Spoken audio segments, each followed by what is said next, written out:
உள்ளூராட்சி மன்ற தேர்தல் சட்டத்துக்கு அமைய தாக்கல் செய்யப்படாத வேட்பு மனுக்கள் நிராகரிக்கப்படக்கூடிய வாய்ப்புகள் உள்ளதால் அது தொடர்பில் அவதானத்துடன் நடவடிக்கைகளை முன்னெடுக்குமாறு தேர்தல்கள் ஆணையாளர் நாயகம் சமன் ஸ்ரீ ரத்நாயக்க தெரிவித்தார். இன்று இடம்பெற்ற ஊடகவியலாளர் சந்திப்பின் போதே அவர் இதனை தெரிவித்தார். 19ஆம் தேதி நண்பகல் 12 மணியுடன் கட்டுப்பணம் செலுத்தும் காலம் நிறைவடைய உள்ளது. தேர்தலுக்கான சகல ஏற்பாடுகளும் முன்னெடுக்கப்பட்டு வருகின்றன. வேட்புமனு தாக்கல் செய்யவுள்ள சகல அரசியல் கட்சிகள் மற்றும் சுயேட்சை குழுக்களிடம் சட்டத்தின் 28வது உறுப்புரைக்கு அமைய அதற்குரிய நடவடிக்கைகளை முன்னெடுக்குமாறு கேட்டுக்கொள்கின்றோம். வேட்புமனுக்களை ரத்து செய்வது எமது நோக்கமல்ல.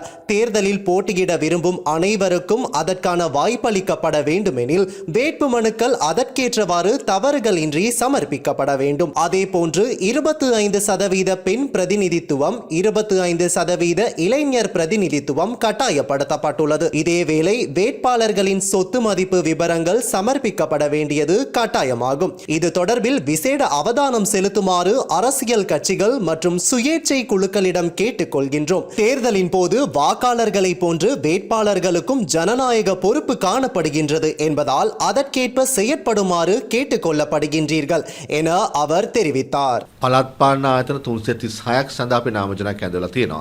ඒ අනුව මාර්තු මාස 17 වෙනිදා සිට 20 වෙනිදා දහවල් 12 දක්වා මේ නාමජන බාර ගැනීම කටයුතු අවසන් මේ 336 සඳහා අදාළ දිස්ත්‍රික් ලේකම් කාර්යාලය. ඒත් එක්කම අපි 10 වෙනි දින ගැසට් නිවේදනයක් පළ කරන පළාත් පාලන ආයතන 3ක් සඳහා ඊට අදාළ නාමජන බාර ගැනීම මාර්තු මාස 24 වෙනි දින සිට 27 වෙනි දින දහවල් 12 දක්වා අදාළ තේරීම් බණ්ඩාරගේ කාර්යාලයේදී සිදු කරන ලබනවා.